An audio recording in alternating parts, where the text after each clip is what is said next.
quelle journée, Louda. Alors, Louda, j'adore ton t-shirt, j'adore tes lunettes, euh, Ouais. j'adore tes oreillettes.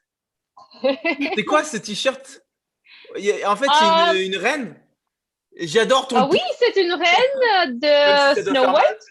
Oui. Oui, Et, Blanche-Neige. oui, oui.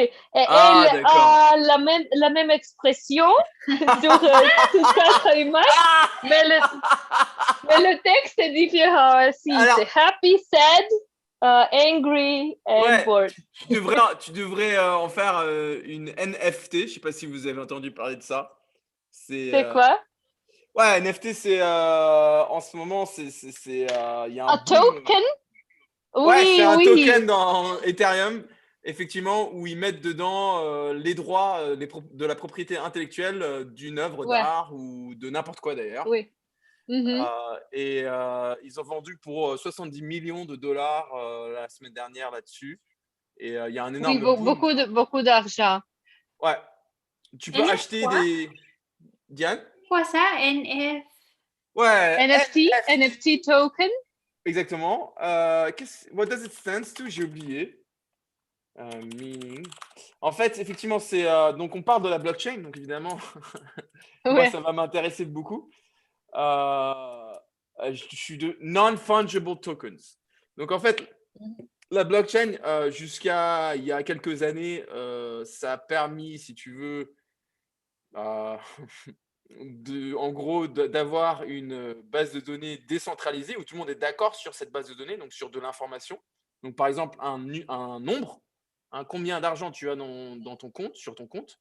Tout le monde est d'accord et c'est très difficile de hacker. Ça s'appelle le Bitcoin en gros.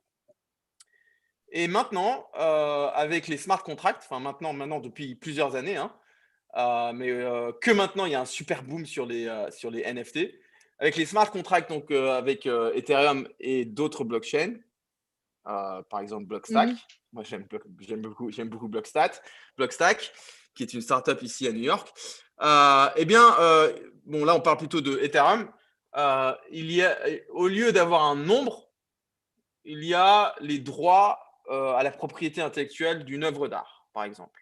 Donc, Mhm. tout le monde est d'accord, on sait, donc c'est une information publique, que tu es le propriétaire d'une œuvre d'art et d'une œuvre d'art digitale.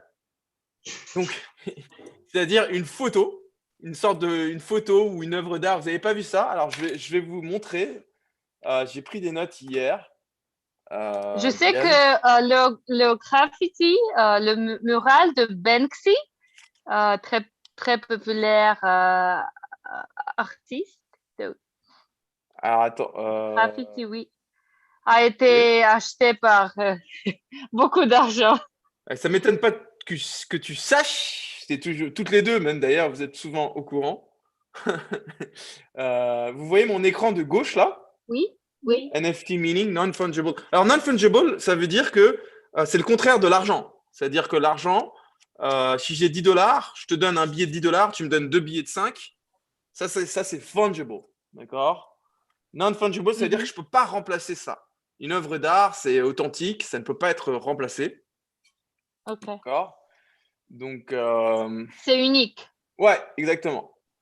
Donc, par exemple, il y a le site le plus utilisé, c'est Fandom Sport, Market Decentraland, Etherscan, NBA, Flowscan. Où est-ce qu'il est? Est-ce qu'il est OpenSea.io. Tu as vu ça? Non? Pour répondre à la question de Diane, voilà, là, tu peux acheter. D'accord. Donc la plupart évidemment, de ces œuvres d'art digitales ne valent rien. Elles ne valent Bien rien, sûr. mais celles qui sont authentifiées, celles qui ont une source originale, comme un artiste ou quelqu'un de connu. Par exemple, Elon Musk a posté Mhm. une Son premier NFT. tweet? Ouais, Non, et c'était pas lui. Le founder de Twitter a posté son premier tweet, Jack Dorsey. peut-être. Voilà, Elon Musk turns down $1 million offer to buy his tweet as an Ah, OK. NFT.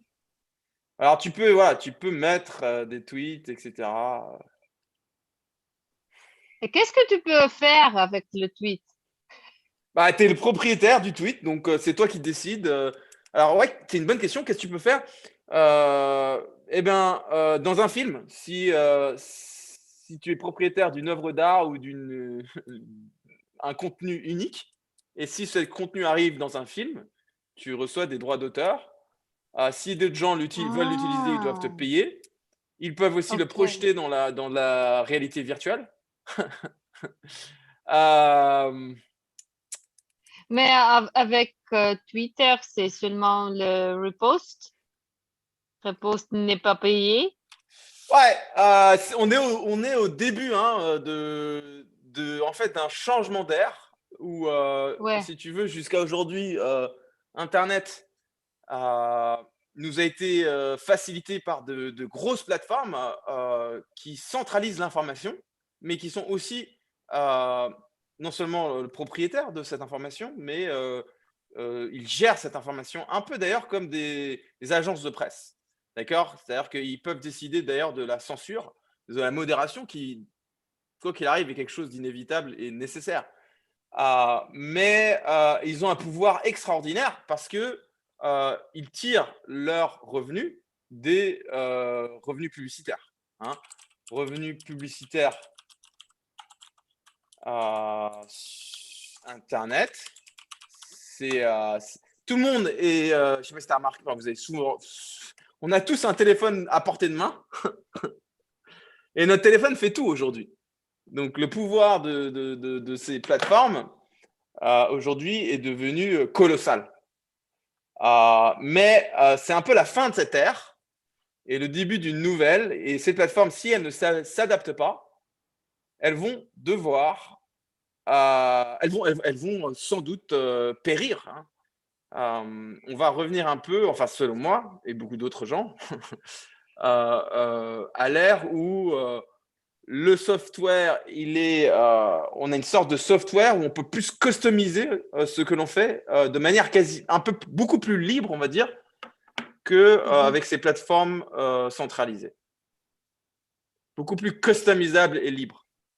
Et en plus de ça, avec les NFTs, les artistes qui créent des contenus uniques, à chaque fois qu'il y a une transaction, ils reçoivent un revenu.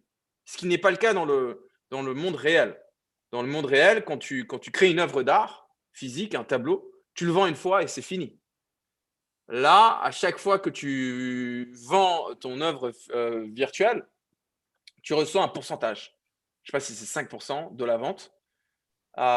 Donc ça, c'est extraordinaire Je comme ne changement comprends de pas. paradigme. Désolé, tu peux répéter? Ouais. Qu'est-ce que tu comprends pas plutôt?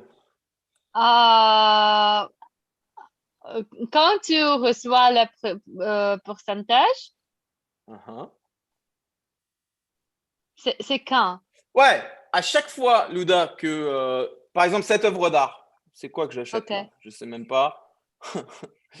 Je découvre aussi, hein. Donc ok, voilà, par exemple, Grow Yourself Seed.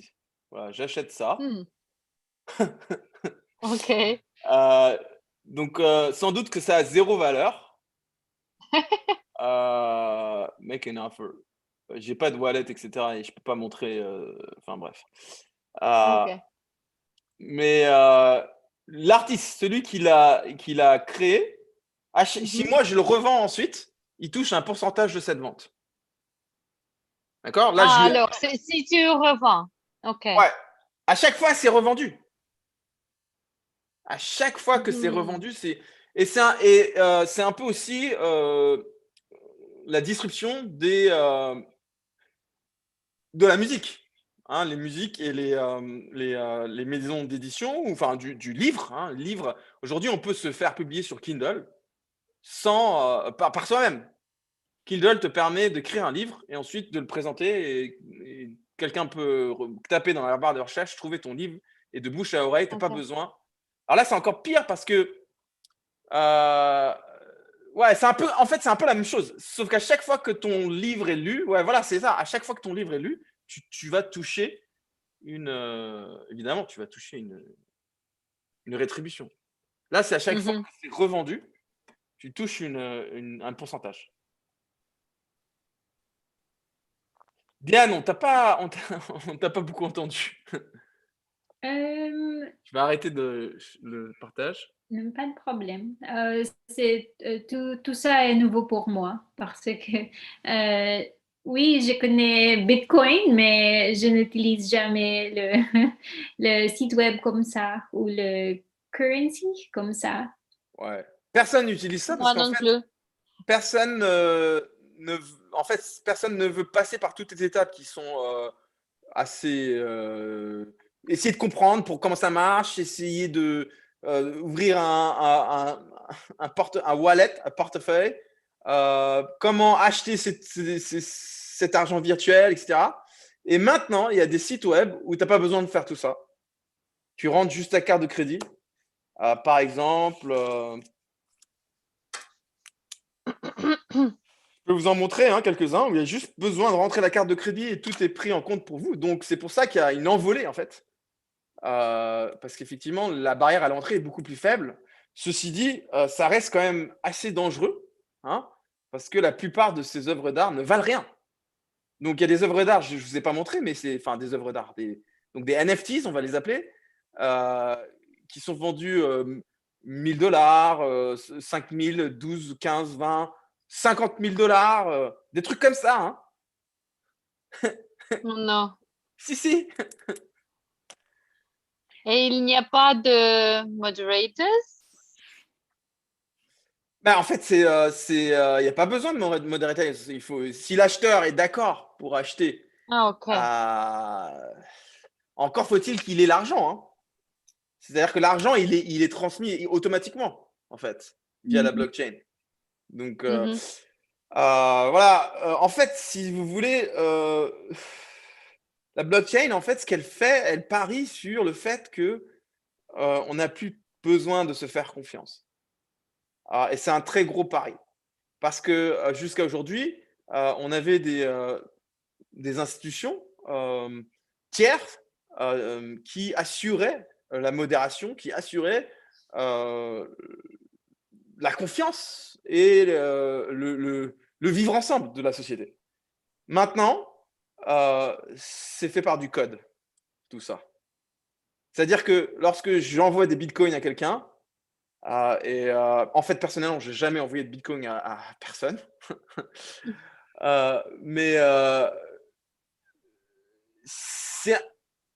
en fait, l'idée, c'est que ça doit être instantané déjà. 5 minutes. Ça coûte pas cher. Ça coûte, les banques, elles prennent des commissions, surtout si tu fais des virements à l'étranger. Alors là, elles prennent des commissions sur l'échange entre les monnaies pour rien. C'est injustifié. Et troisièmement, c'est quasiment impossible de te faire voler ton argent.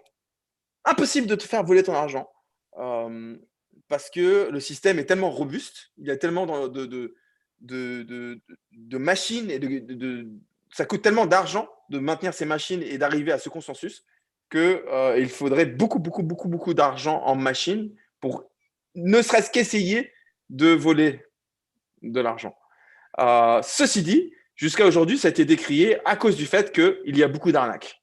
Donc, il y a beaucoup de gens, si tu perds tes clés, d'accord, si quelqu'un t'arnaque, eh bien, évidemment, tu peux tout perdre. D'accord.